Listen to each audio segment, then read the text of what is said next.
So you bring up a great point of, and I open this up to the panel, and please feel free to start off, Murray.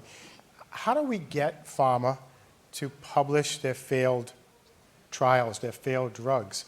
How do we get this information that can be repurposed, learning from failures to repurpose a drug in a more specific way, using perhaps a systems approach, a crowdsourcing approach?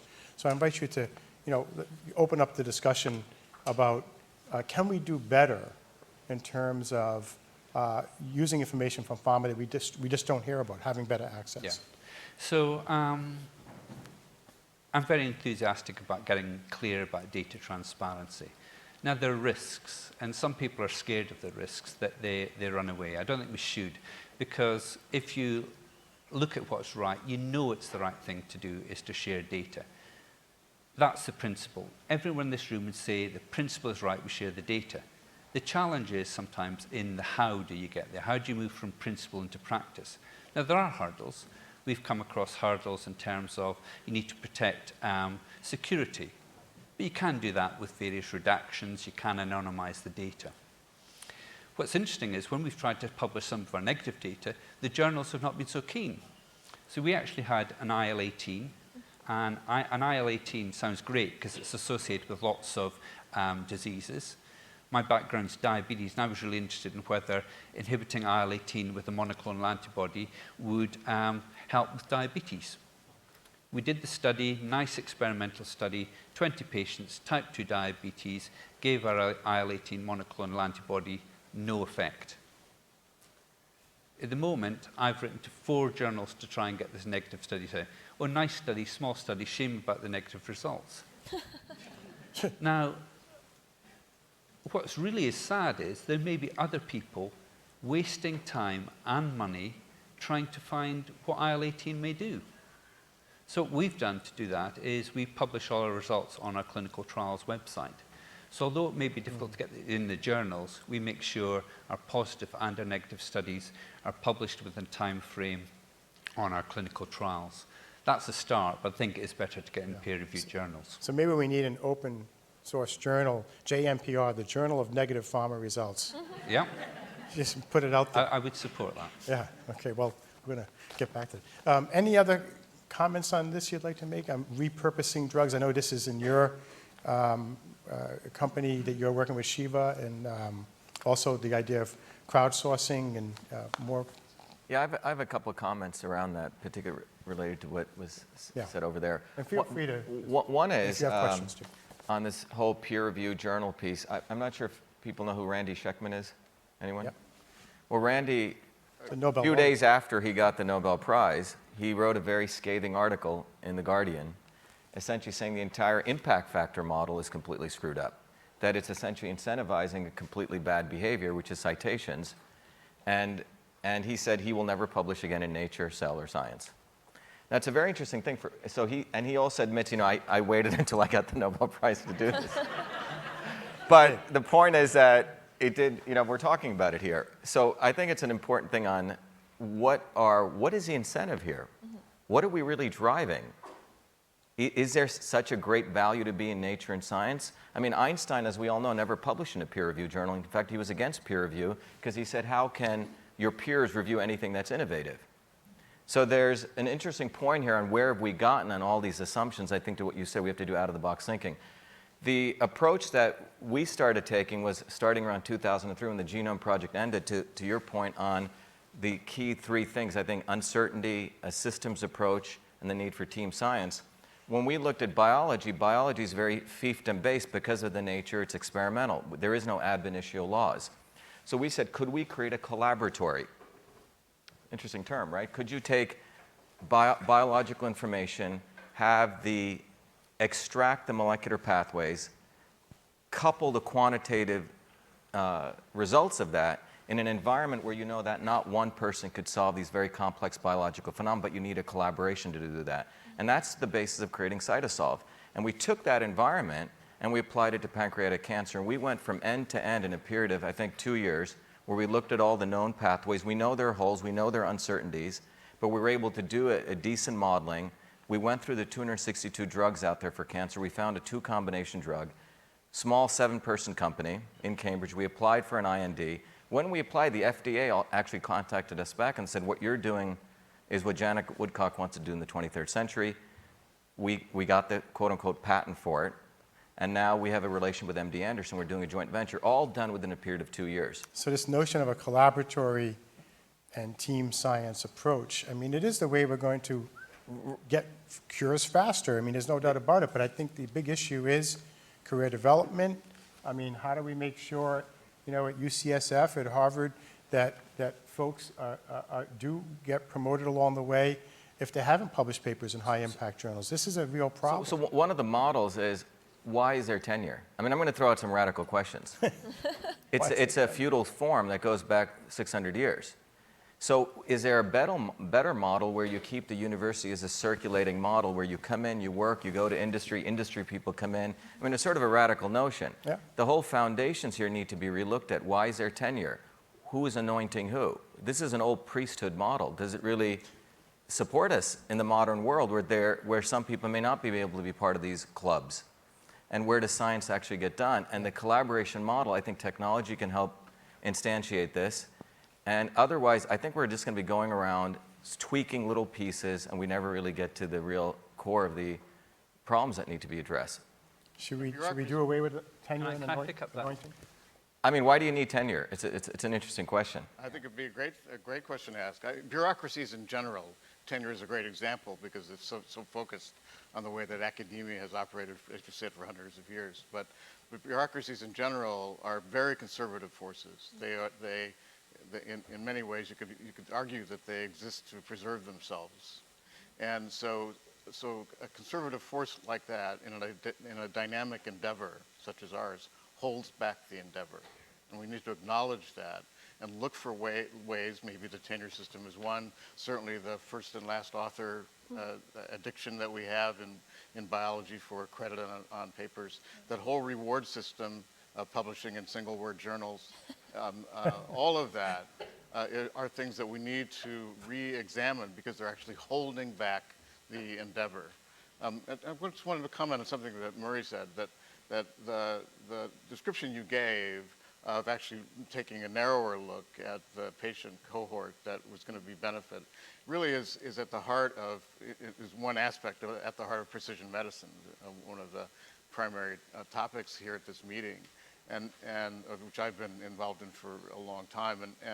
And I think that is essential, that in many ways we should be saying to the patient advocacy groups who work in rare diseases that they've been ahead of the game, and that at the end of the day, all diseases are going to be rare diseases because we will have parameters and variables that are affecting all the way down to the level of each individual, their capacity for being able to do this. So driving, having the insight to be able to reduce the size of the cohort to a group that actually will be helped can be the difference between having a drug and not having a drug. Right. And I would argue that blockbuster drugs are not drugs that work on everybody. They're drugs that don't kill anybody.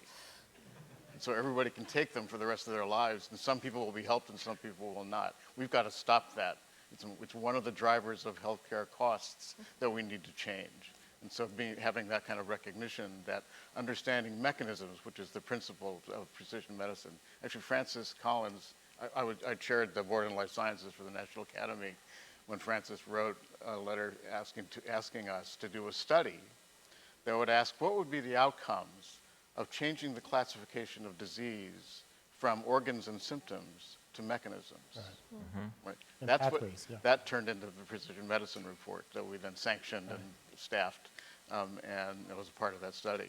So understanding the mechanisms, the better we can understand the mechanisms and the various variables that come into play with them, then the better our ability to be able to design drugs that really do work for a set of people that we also have defined. So do we need a new nosology of disease based on genes, biomarkers, pathways, and cause? Yeah, That's right. Okay, I'll do another example. So I think if you stick to traditional diseases, you'll then slow down the drug development process. So one of the compounds, BRAF/MEK inhibitor, we know it worked with people with a genetic defect. For melanoma, And then you say, well, actually, people with other cancers also have that. So historically, the old way of doing drug development would be you do it in melanoma, then you would do it in squamous cell carcinoma, then you would do it in the other cancer, rather than saying, actually, why don't we do a clinical trial with all the people who have the defect, compare it to people who don't, and then you get the drug approved from the target as opposed to the disease. So as scientists and industry, regulators also need to be on board on this because we're challenging the paradigm of diseases. Getting back to this team idea, the idea of collaborative team science, cross-discipline, I want to bring up the topic of the CV. Do we need a different CV? We've already seen the NIH change the BioSketch. It used to be you just list your references, and they're like the gold award, the silver, the bronze, the honorable mention papers. And there's nothing about who you are. Now, the NIH has us do sections. Here's a part of my career where I studied this, here are representative papers, right? So it's becoming more a narrative of who you really are.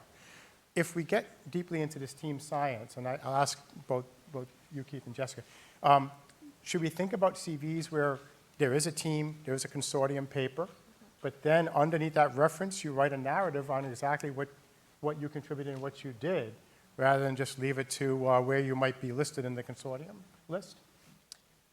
Yeah, some journals are moving in this direction. Some institutions are. We're certainly trying to revise our reward system in that regard. Yeah. I think it's going to be essential if we're going to have teams that are effective.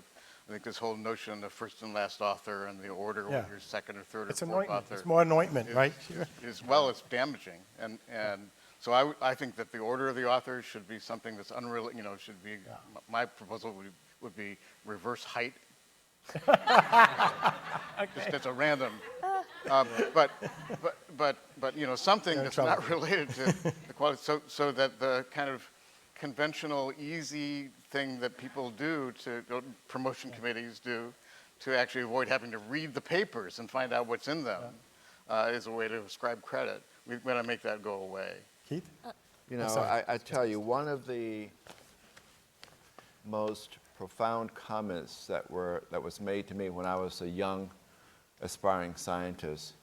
I was at a fundraising dinner, and the person that was the head of Time One at the time just happened to sort of casually make a comment to me, and the comment was, "It's amazing what you can get accomplished if you don't care who gets the credit for it." And it was like, a light came on, and I just sort of changed the way that I thought about things, and it just opened up the possibilities to not care where I was, in the order of the paper, and who got credit for this, and my productivity just flourished because I didn't really care if I was on the paper or not, or whether I was lead author or senior author.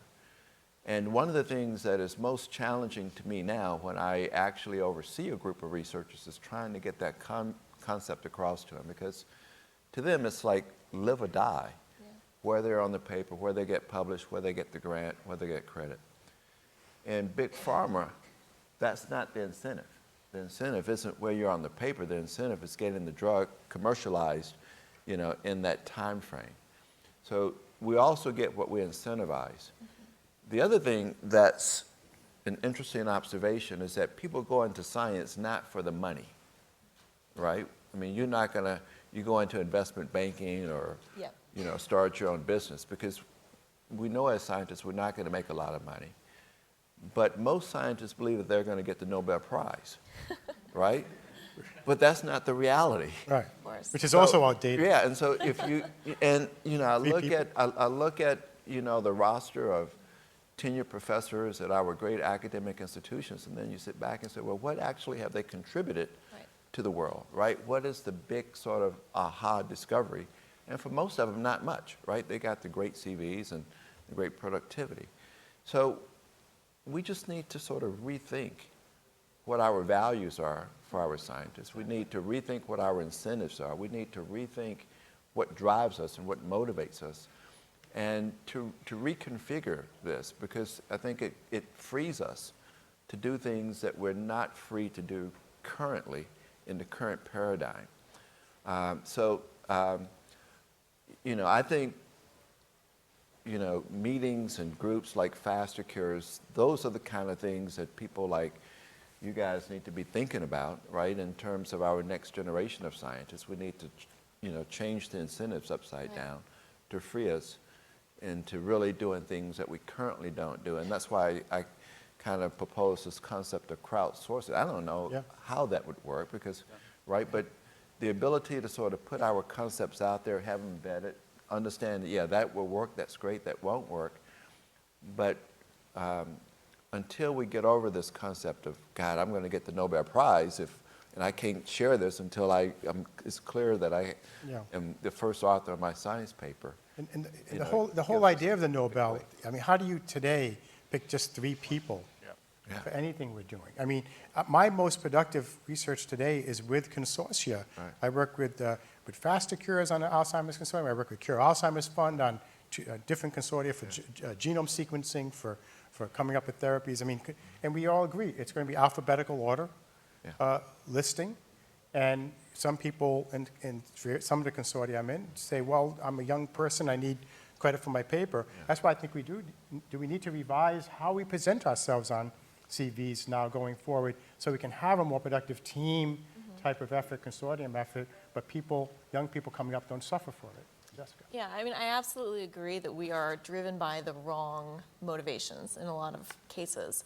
But you know, as young scientists, not all of whom are going to have the opportunity to keep doing science, they are going to be evaluated by some metric.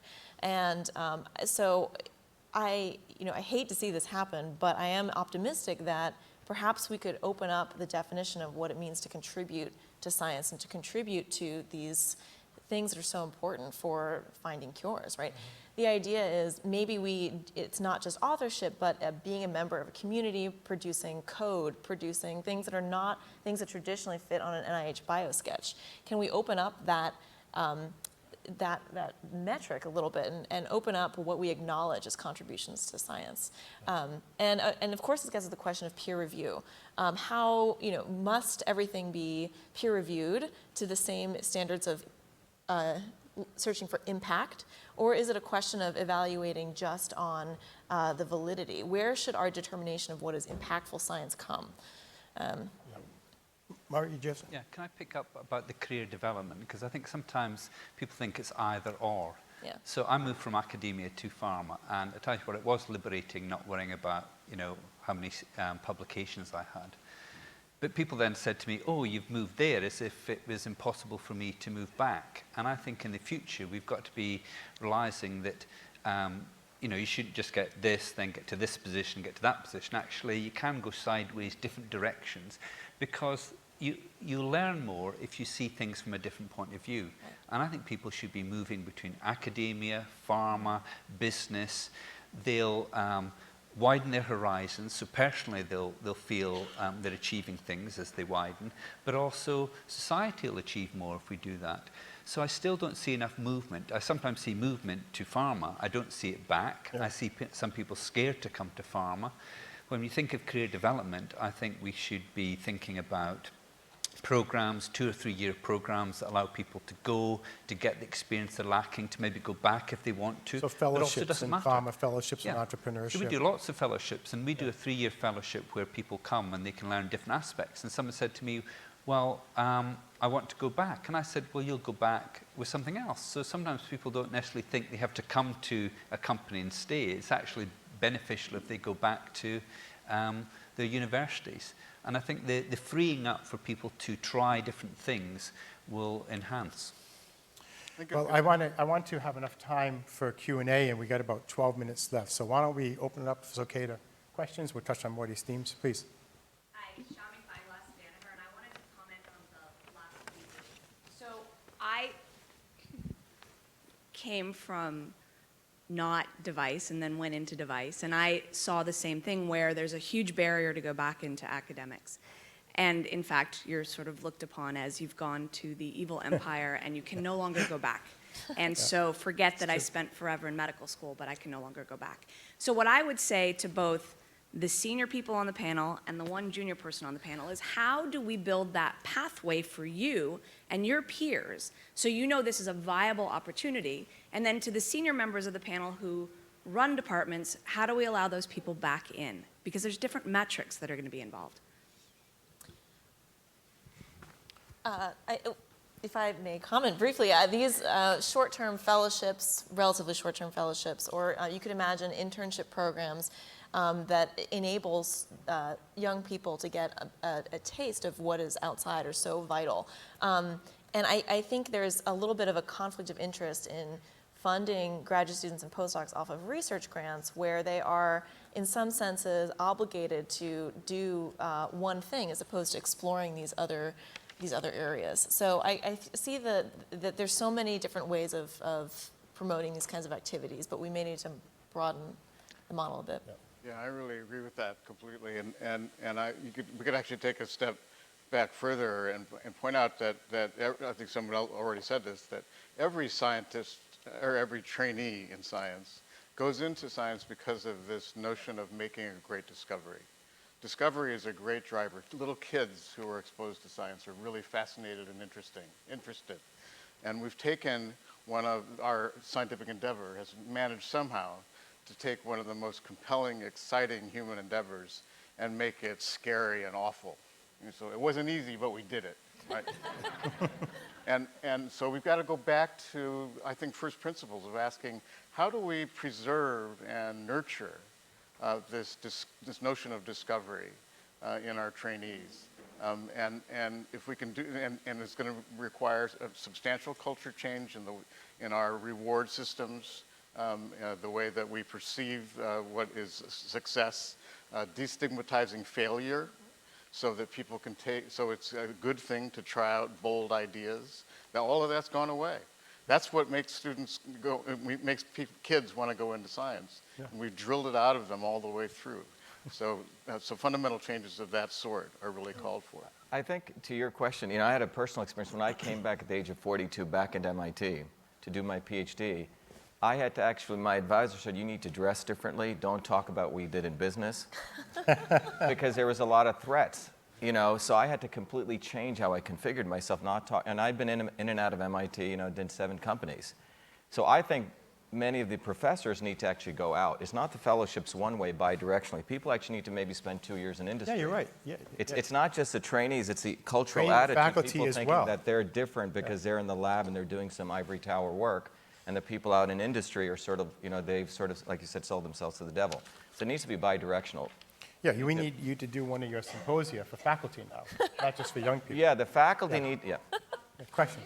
This also needs to be with clinicians, mic. because you used to be Definitely. able to be a clinician scientist, and now really you can. And there's all these older clinicians who have been around and have some really good ideas, but they don't know any of the technology of how to figure it out. And maybe we should have a pairing of a young scientist that knows all the new approaches with old clinicians who are going to live for a while yet and have some good ideas from their observations, because we're losing a lot of knowledge and experience by not using them, and you really can't go back into the lab the way you used to be able to have an idea, go to the lab, and go back out again. Those days are long gone. So instead of a big brother or big sister program, a young brother, a young A sister young brother, program for young science. sister program, yeah. Yeah, these are great ideas. In fact, at Mass General, we're doing a lot of this now of pairing up young researchers with older clinicians to achieve exactly that, and I think that's a great idea.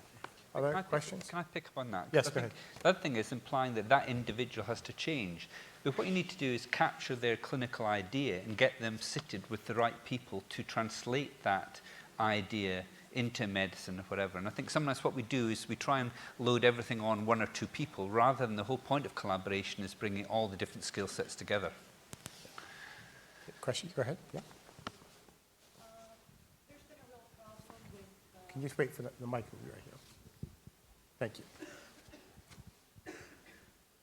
Does anyone on the panel see the real problem between collusion of the press and big business, where we don't have freedom of the press anymore? We depend on the alternative press to get our message out, no matter what it is, if it's not in agreement with the powers that be. Chris Hedges, Pulitzer Prize-winning author, who left the New York Times because of this reason, and he said, during the time I was there, The unwritten credo at the New York Times was, do not significantly alienate those on whom we depend for access or money. You can alienate them sometimes, but like any good reporter, when you are hammering against a particular entity of power, then you become a headache within the newsroom. And the closer physically that newsroom is to those centers of power, the less you can say. Yeah, So, I think you raise a really important point, because the press can often influence what gets funded. And programs live and die based on whether you get approval from the New York Times or the Wall Street Journal, even in academia. Huge. Yeah. right, and there's another thing that Chris Hedges brought up that's greatly disturbing, and I don't really know, I grew up in Newark, so I did know this, but I want to share this with everybody because I think it's so important. Ramparts magazine was an alternative magazine, and it was one of the few, maybe the only, that would cover the negative aspects of the Vietnam War.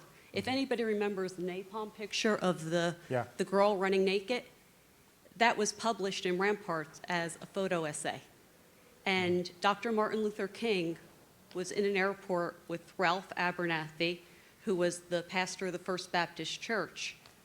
And Dr. King was eating, and he pushed his plate away, and Pastor Abernathy said, "What's the matter? Is your food not good?" He said, "Nothing will ever taste good again until I speak out about this atrocity."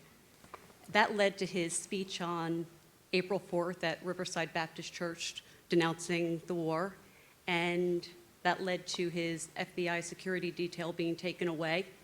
And April 4th, 1968, Dr. King was assassinated. Okay, so we thank you very much for that insight, and that's very important. We have only 30 seconds left, and we can either do a lightning round of final statements, but I think we've heard a lot from all of us, so why don't we take one last burning question? Who I don't want to have to pick. Fight it out. Who has a short question? Okay. Juliet, good. Thank you so much. My name is Elena Kustova, and I am from National Institutes of Health.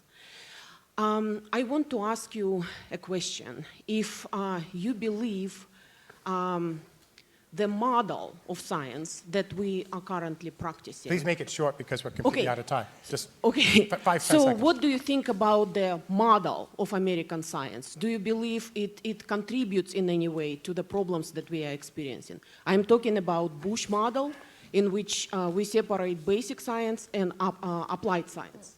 Right. So I think that's a whole other panel discussion, but a very important one. And I think we're out of time, but that's a great comment to leave on.